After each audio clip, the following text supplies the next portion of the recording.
So tell us, I want to talk about the AIDS paper, but because there's several, that paper astounds me in so many ways. The Just couple provider one? attractions. The with the providers, right? What I love so much about that paper is I think you get to the heart of the matter. I always say about PrEP, you don't just go to CVS and pick up PrEP. Somebody has to prescribe it to you. But the thing about that paper that astounds me is how on God's earth did you get 160 healthcare providers to do anything?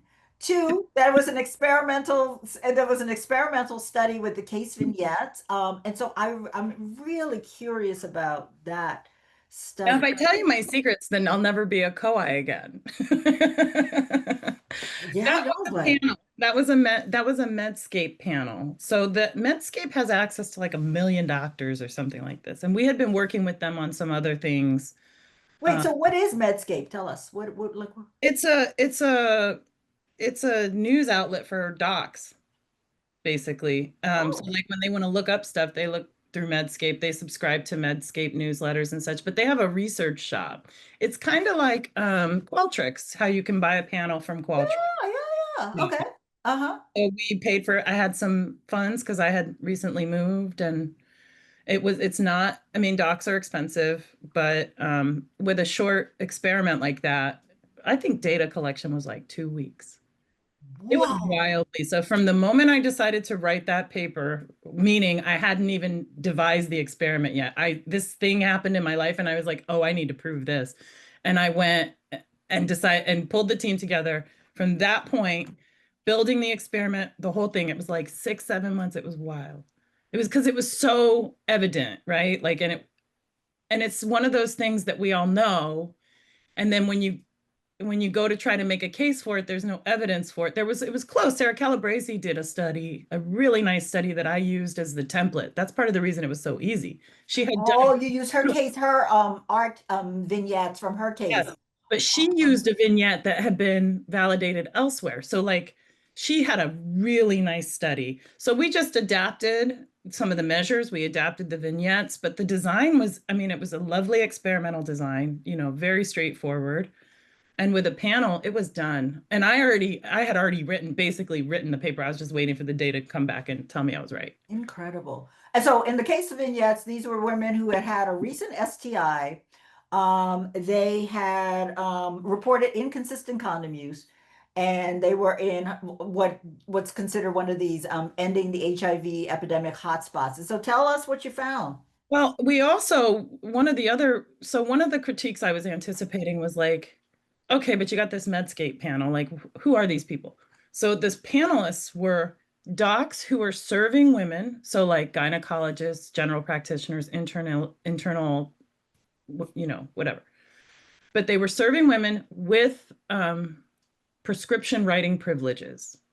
So these are the docs who in priority locations. So like the woman is clearly, evidently someone who should at least know that PrEP exists, and the doc is clearly, evidently someone who could do that for her. And we were concerned not just with is he going to write this, is he or she going to write the script, but are they going to even discuss it with this person? We found that providers, we use the modern racism scale. I can't remember offhand what it's called, but it's It's called the colorblind racial attitude scale, COBRAS. the Cobras. And Yeah. I like that scale because it really does get at the ways we experience racism today, right? Mhm. Like a lot of the measures, well, you are the expert on this part, but I really like that it's not always obvious what it's measuring either. So that's what we used, and we found variation in that, which I was like, everything goes to pot if there's no variation in that, because that was the hypothesis, was that like people who are more racist are going to be more racist.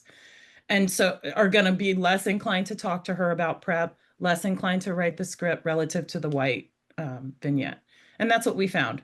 Providers who scored higher on that scale were more likely, or excuse me, were less likely to say that they thought they were willing to discuss PrEP with this patient, and they were less inclined to to intend to write a script for this patient. And then we conducted a mediation analysis where we could show that that relationship was mediated by adherence expectations. Right. They think that we won't adhere to the PrEP regimen.